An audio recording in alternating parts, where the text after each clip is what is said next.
মদন একবার একটা বনের মাঝ দিয়ে যাচ্ছিল।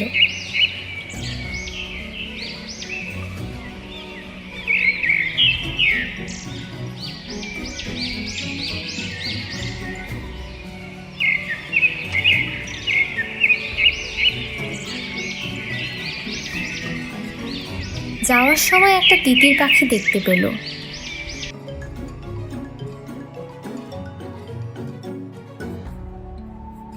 এবং মদন পাখিটিকে ধরে ফেলল আর ভাবতে লাগলো, পাখিটাকে কিভাবে খাবো? আগুনে ঝলসে নাকি তরকারি রান্না করে?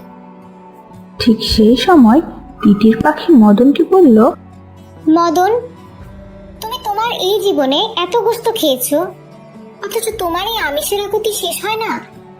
তুমি যদি আমাকে মুক্ত করে দাও, আমি তোমাকে 3টি পরামর্শ দেব, যা তোমার জীবনকে সন্তোষ আর শান্তিতে ভরে দেবে। মদন কিছুটা বিচলিত হয়ে বলে, আমার হাতে বসেই প্রথম পরামর্শটা দাও। যদি পছন্দ না হয় সঙ্গে সঙ্গে আমি তোমাকে হত্যা করব।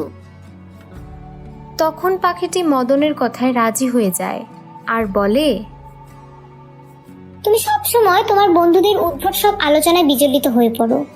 এর চেয়ে তাদেরকে তাদের মতো থাকতে দাও, তাতে তোমার জীবন শ্রেয়তর হবে।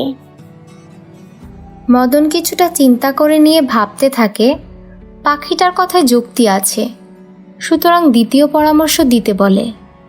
আচ্ছা, তুমি তোমার দ্বিতীয় পরামর্শটা বলো। তুমি আমায় ছেড়ে দিলে ওই গাছের ডালে বসে দ্বিতীয় পরামর্শটা দেব। মদন তখন কিংকর্তব্য বিমূঢ় হয়ে পাখিটিকে ছেড়ে দেয়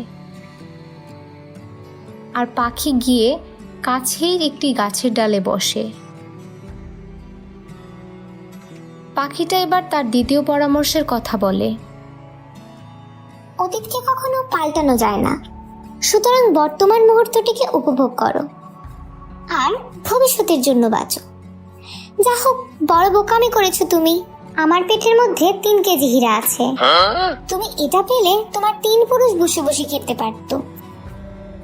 মদন সাংঘাতিক ঘাবড়ে যায় এবং রেগে মেঘে তিতির পাখিকে ধরার জন্য পিছনে ছুটতে থাকে। তুমি দেখছি আমার পরামর্শ একেবারেই শুনলে না। আমার নিজের ওজনে যেখানে 2 কেজির বেশি নয়, আমার পেটের মধ্যে কি করে 3 কেজি হীরা থাকবে? তুমি দেখছি এখনো উদ্ভট আর বোধহীন কথায় প্রতিক্রিয়া দেখাচ্ছ। দ্বিতীয়ত, আমি এরই মাঝে তোমাকে ছেড়ে গেছি। তোমার জীবনে এখন আমি অতীতের বিষয়। মদন তখন পুরোপুরি স্তম্ভিত হয়ে যায় এবং তৃতীয় পরামর্শের জন্য পাখিটিকে অনুরোধ করে। তুমি আমাকে দয়া করে তোমার তৃতীয় পরামর্শটা বলো।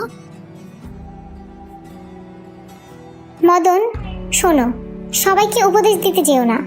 শুধু তাদের উপদেশ দাও যারা সেটা শুনবে, মনে রাখবে। মনে রেখো, কিছু কাপড় এত জীর্ণ হয়ে যায় যা আর কখনো সেলাই করা যায় না।